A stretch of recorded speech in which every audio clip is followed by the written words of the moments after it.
Good morning, all of you. Welcome back to our Lingua Bulletin English Grammar and Literature platform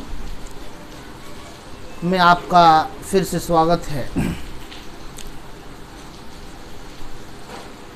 students, last time मैंने आपको time and tense के साथ present indefinite और simple present tense पढ़ाया था।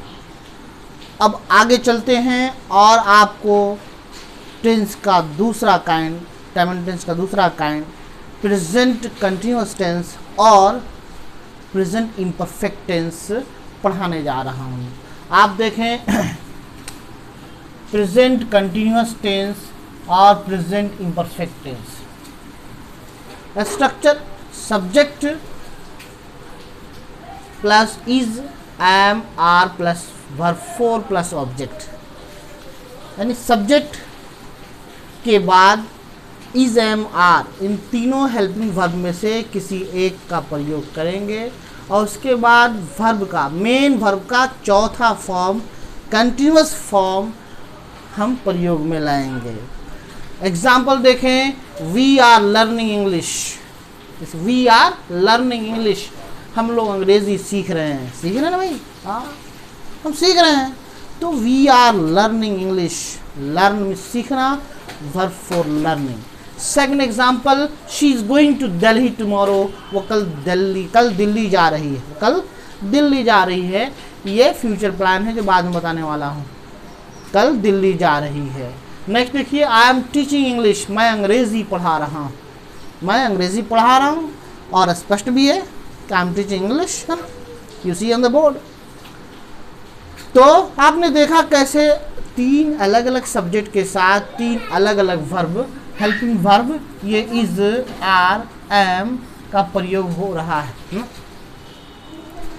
और इसी तरह से अलग अलग जगहों पे इनका प्रयोग करेंगे, यानी एम फर्स्ट पर्सन के साथ और इज थर्ड पर्सन सिंगुलर के साथ, जबकि are first person plural, second person singular, plural and third person plural सबके साथ। ओके, नेक्स्ट देखें, अगर निगेटिव बनाना हो, these all examples are affirmative sentences.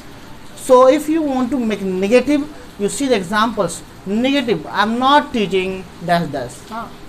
Just you have to add not. Not सिर्फ आपको हेल्पिंग वर्ब के बाद लगा देना है। I am not teaching. यदि इंट्रोगेटिव बनाना है, यानी प्रश्नवाचक, am I teaching, क्या मैं पढ़ा रहा हूँ, question mark, am I teaching, question mark, क्या मैं पढ़ा रहा हूँ,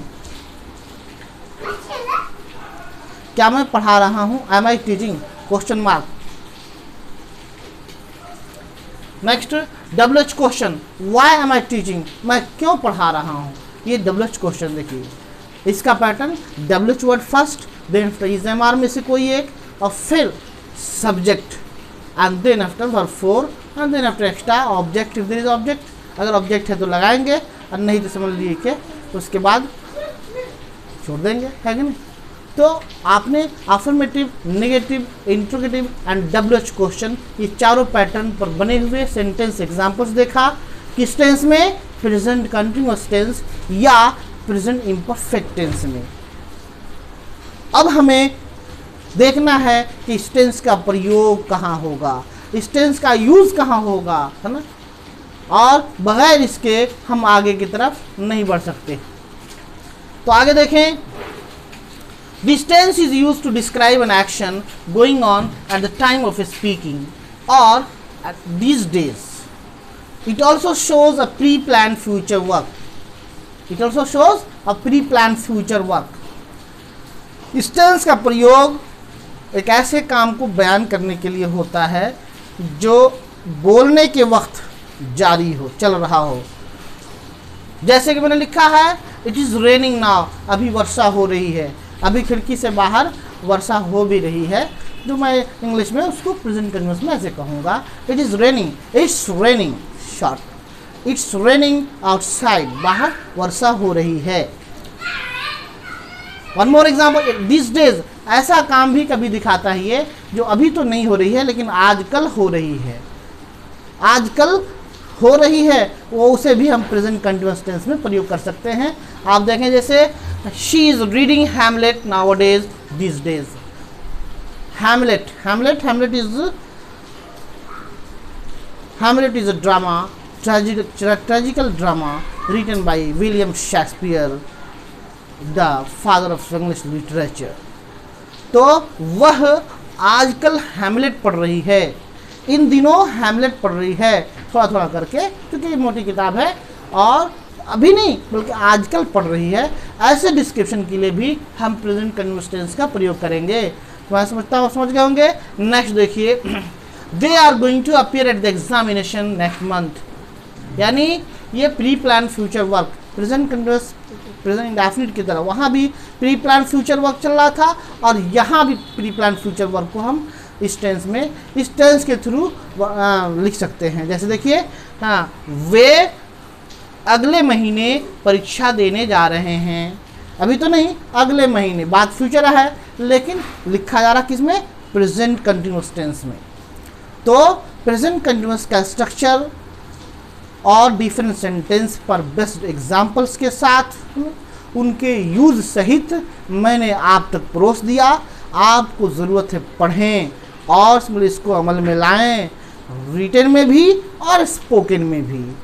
फॉर एग्जाम्पल, अगर आपको कहा जाए कि अभी देश में क्या क्या हो रहा है, तो आप उसमें किस टेंस का प्रयोग करके कह सकते हैं, sir there are many activities which are going on in the country, the government is making campaign to win over the election held in UP, and the health agencies are making campaign to promote vaccination among Indian people, and the students are preparing for the examination online.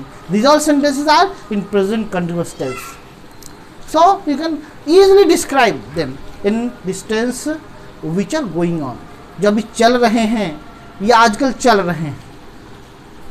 एक बात याद रखें, अगर समझ ले के किसी tense का हम उसके यूज़ के मुताबिक हम प्रयोग नहीं करेंगे तो फिर हम समझ के सही डिस्क्रिप्शन नहीं दे सकते और एक्यूरेसी और करेक्शन तक नहीं पहुंच सकते।